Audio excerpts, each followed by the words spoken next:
The night was cold, the kind of cold that pierced through jackets, rattled bones, and made even the strongest man feel fragile. On the corner of a dimly lit street sat an old man, wrapped in nothing but a tattered blanket and memories he never spoke of. His beard was overgrown, his eyes tired, and his hands, though weathered and trembling, still carried a strange aura of strength. Most who passed by barely noticed him. To them, he was just another forgotten soul on the sidewalks of the city. But fate has a way of weaving the most unlikely threads together. That night, a boy named Ethan, barely 12 years old, walked out a small diner with a bag of food in his hand. His mother had sent him to pick up their dinner, but something caught his eye before he could make it home. The boy stopped, staring at the man huddled by the lamppost. The veteran's lips were moving, whispering something under his breath. Maybe it was a prayer. Maybe it was the ghost of his past. Ethan hesitated. His mother always told him not to talk to strangers, especially those who looked dangerous. But there was something about this man, something different. With trembling steps, the boy walked over. "Sir, are you hungry?" Ethan asked softly.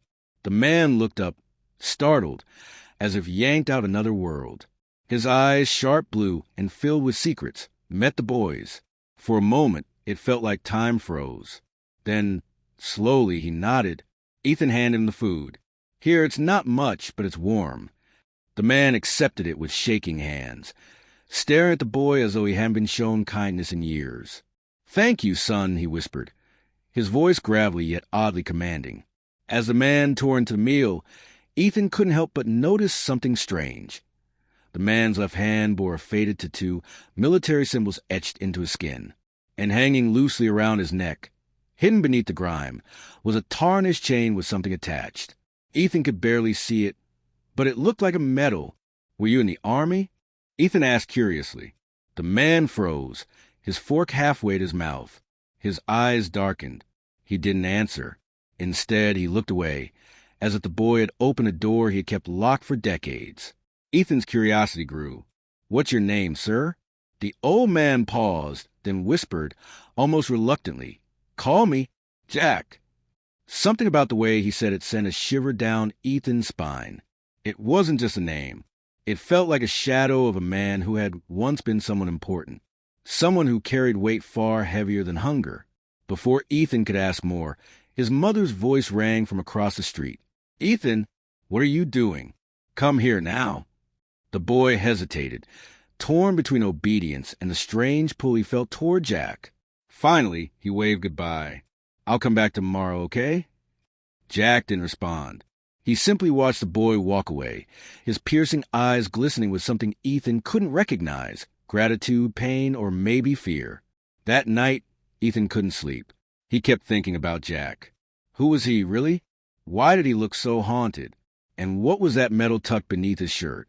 Meanwhile, across the city, in a quiet bar lit by the glow of a television, breaking news flashed across the screen. The announcer's voice was urgent. Authorities are still searching for a missing war hero, a man who disappeared years ago after receiving the highest military honor, the Medal of Honor, for an act of valor that saved hundreds of lives. His name, Captain Jack Reynolds. A grainy photo of a younger, cleaner Jack appeared on the screen. The resemblance was undeniable. The bartender shook his head. Such a shame, a man like that just vanished into thin air. But what no one knew was that the boy Ethan had stumbled upon this very man. The forgotten hero now lived among shadows, hiding from a truth too dangerous to tell. The next day, Ethan returned to the same spot with a sandwich in his backpack. But this time, Jack wasn't there. The blanket was gone, the corner empty. Panic swelled in Ethan's chest. Where could he have gone? Just as Ethan was about to leave, he noticed something lying on the ground, a small, metallic object glinting faintly in the sunlight. He picked it up and froze. It was the Medal of Honor. But why would Jack leave it behind?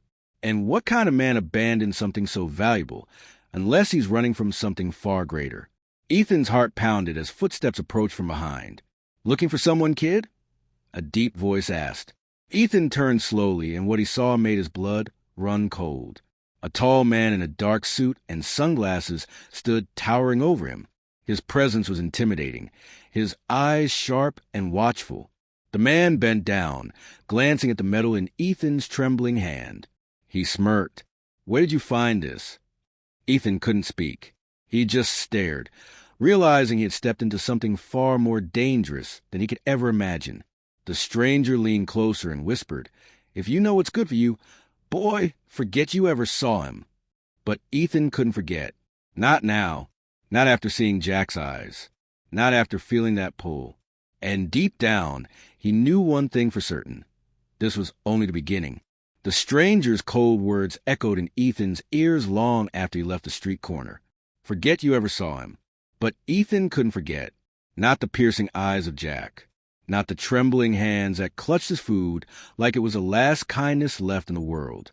And certainly not the metal, now hidden deep inside his backpack, its weight heavier than anything he had ever carried. That night, he pulled it out, holding it under his lamp, the Medal of Honor, gleaming, even though it was scratched and weathered. On the back, engraved in small letters, were words that made his heart race. Captain Jack Reynolds, for valor above and beyond the call of duty. Ethan whispered the name to himself again and again. Jack Reynolds, the man on the news, the man everyone thought was missing, the man he had just shared a meal with. But why would a hero, someone celebrated by the nation, be living on the streets, hiding like a fugitive? The next morning, Ethan decided to find out. He slipped the medal back into his backpack and left for school early, detouring past the diner and the corner where Jack had been. The street was empty, but something about the air felt tense. A black SUV was parked nearby, its tinted windows reflecting the morning sun. Two men in suits stood across the street, pretending to read newspapers but glancing around constantly. Ethan's stomach dropped. He recognized one of them, the man who had spoken to him yesterday. He ducked behind a trash bin, heart pounding. The men looked dangerous, like they weren't just looking for Jack. They were hunting him. And then Ethan spotted something. Across the alley, hidden behind a dumpster, was a flicker of movement, a shadow, a pair of piercing eyes watching silently. Jack. Ethan's breath caught. He wanted to run to him, to warn him about the men, but Jack shook his head slowly, signaling him to stay hidden. His finger pressed to his lips. Silence. The men in suits finally moved on, walking toward their SUV.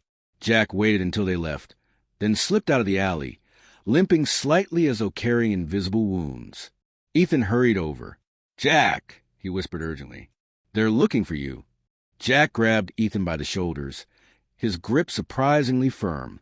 "Did you talk to them?" Ethan shook his head. They saw me with a medal. I didn't say anything, I swear." Jack's eyes narrowed. "You kept it?" Ethan quickly pulled it from his backpack. "I was going to give it back to you." Jack stared at it for a long moment, then sighed. "Kid, you shouldn't have gotten involved. Now they'll come after you too." Ethan's chest tightened. "But why? Who are they? And why are you hiding?" Jack looked around, scanning every corner as if the walls had ears. His voice dropped to a whisper. "Because sometimes being a hero makes you the biggest target of all." The word sent a chill down Ethan's spine. Before he could ask more, Jack motioned for him to follow. They slipped through narrow alleys, weaving between buildings until they reached an abandoned warehouse on the outskirts of town. Inside, dust floated in beams of sunlight, cutting through broken windows. This was Jack's hiding place. He sat heavily on a crate, rubbing his temples. For a moment, Ethan saw the exhaustion behind his hardened face, the weight of battles fought long ago, and battles still raging in his mind. Finally, Jack spoke. "I was in the military for 20 years. Did things most people can't even imagine. And one day, during a mission, I made a choice. A choice that saved lives, but cost me everything else." Ethan leaned forward. "What do you mean?" Jack's jaw tightened. "The medal they gave me, it wasn't just for bravery. It was to cover up something much bigger. Something they never wanted the world to know." Ethan's heart pounded. "What was it?" Jack didn't answer. His eyes darkened with memories too painful to share. Instead, he said, "The men you saw? They're not just government suits. They're cleaners. people sent to erase problems. And to them, I'm a problem that never should have lived this long. The boy swallowed hard. So they're trying to... Yes, Jack cut him off. And if they know you've spoken to me, you're in danger too. Ethan's hands trembled, but his voice was steady. Then I'll help you. Jack blinked in surprise. Help me? Kid, this isn't a game. You don't know what you're saying. I know you're not a bad man, Ethan said firmly. You helped people once, and now you need help. You don't deserve to be hunted like this. For the first time, Jack's stern expression cracked, just a little. The faintest flicker of warmth touched his eyes. You remind me of someone I knew, a soldier who never gave up on anyone, even me.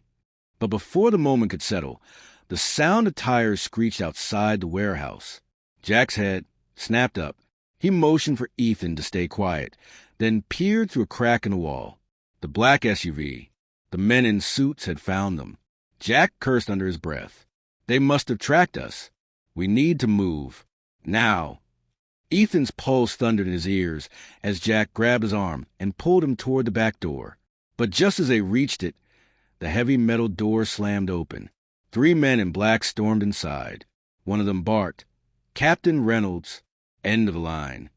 Jack shoved Ethan behind him, his body instinctively shifting into the stance of a man who had faced death before. Kid, stay down. The suits moved closer, their weapons visible beneath their jackets. Jack clenched his fists, every muscle in his body tense. For a moment, Ethan swore he saw the soldier Jack used to be, sharp, unyielding, ready for war. The leader of the men smirked. You should have stayed gone, Reynolds. Now you and the boy are both coming with us. Ethan's breath caught. The boy? They knew about him. Jack stepped forward, his voice low and dangerous. Over my dead body. The men drew their guns. Ethan's heart stopped, and in that frozen second, the truth became terrifyingly clear. Jack wasn't just running from his past. He was fighting for his life, and now Ethan's too. The warehouse air grew heavy, thick with the tension of danger.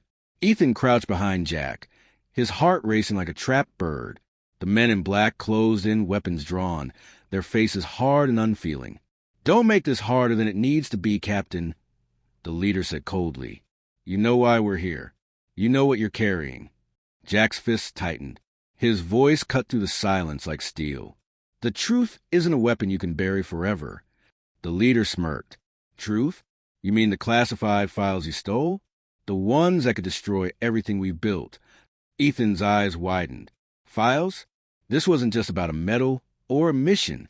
Jack was carrying something much bigger, something dangerous enough to make powerful men want him erased.